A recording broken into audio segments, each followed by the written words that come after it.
আমাদের এখানে আপনাদের একটা কথা বলি, আমরা এই যে প্রতি বছর আমরা ষষ্ঠ দিন বা এগুলো কিন্তু সিংহভাগ মানে বেশিরভাগ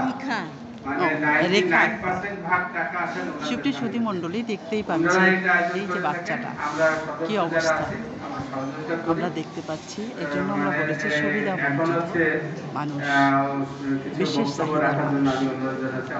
দেখুন সামনে এসে কতজন কত কি করছে।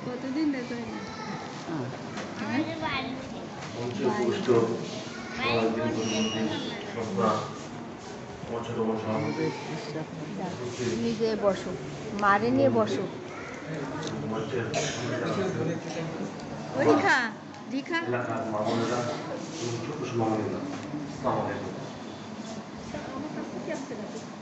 আমাদের ছোট বোন ছোটবেলা থেকেই হচ্ছে মানুষের সেবা করা। আমাদের পরিবারটাই, আমার আব্বা আম্মা, আমরা যখন ছোট দেখছি যে কেউ আমাদের বাসা থেকে কোনো সমস্যা নিয়ে গেলে ফিরে আসতো না।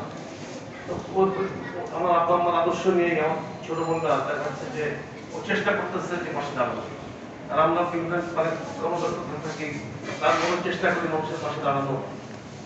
আপনার দোয়া করবেন আমাদের জন্য। আমার ভগ্নিপতিটা অসুস্থ, তার জন্য দোয়া করবেন যেন আল্লাহ তাকে সুস্থ করে। এবং আমরা আমাদের ইচ্ছা আছে, আমাদের ফ্যামিলির ইচ্ছা আছে ইনশাআল্লাহ, যে আল্লাহ যদি সামর্থ্য দেন এসব বাচ্চাদের জন্য আমরা অনেক অনেক ভালো কিছু করবো ইনশাআল্লাহ। দোয়া করবেন। একটু জোরসে করো তালি। আলহামদুলিল্লাহ, আল্লাহ কবুল করুন।